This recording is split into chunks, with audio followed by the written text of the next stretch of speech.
Sveiks visiem! Nedaudz par to, kam ir taisīta A līga.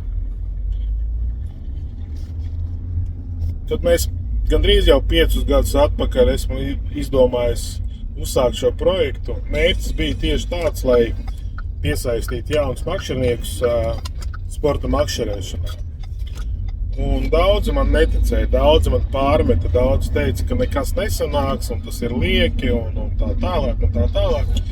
Bet, kā teikt, redzēja mērķi, neredzēja nekādus šķērsus, ja. Beigās tas viss mums sanāca, mēs ar to mēs strādājam, daram. Un vakar tieši notika Latvijas čempionāts makšķerēšanā ar fīderi, Rubenē Mazais Auncis, un uz goda piedestāla pirmo vietu individuālā ieskaitē ir ieguvis puisis, kuru sauc Ilja Lihin.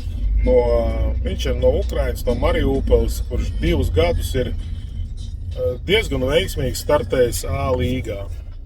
Viņš ir sācis piedalīties A līgā, lielas pieredzes viņam sporta makšķerēšanā nebija, un tieši tur viņš ir ieguvis savas iemaņas, tādas nopietnas, ja. Iemācījies ķert gan lielās, gan mazās zivs, gan ātri, gan pārdomīgi. Un tā ir tā atbilde par to, kam ir vajadzīga A līga.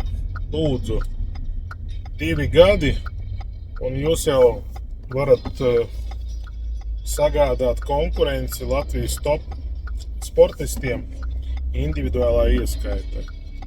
Tātad, ja jūs domājat piedalīties sportā, kaut vai pamēģināt, izmantojiet šo iespēju.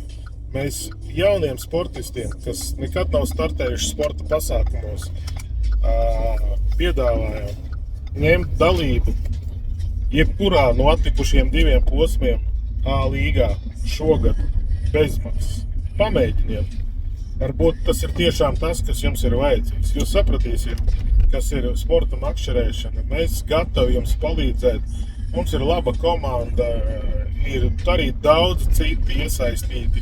No citām komandām gatavi vienmēr palīdzēt, pastāstīt, padalīties gan ar padomiem, gan pat ar inventāru. Un tas tiešām dos jums tādu mazu dzirkstelīti, un varbūt tas ir jūsu dzīves prieks, ar kuru jūs iesiet pa dzīvi, un varbūt sanāks no jums arī labs sportists. Tā kā novēlu visiem pamēģināt, tiem iesācējiem, kam tuvu sports, kam tuvu makšķerēšana, un lai jums izdodās. Piemēri jau ir. Okay, let's go.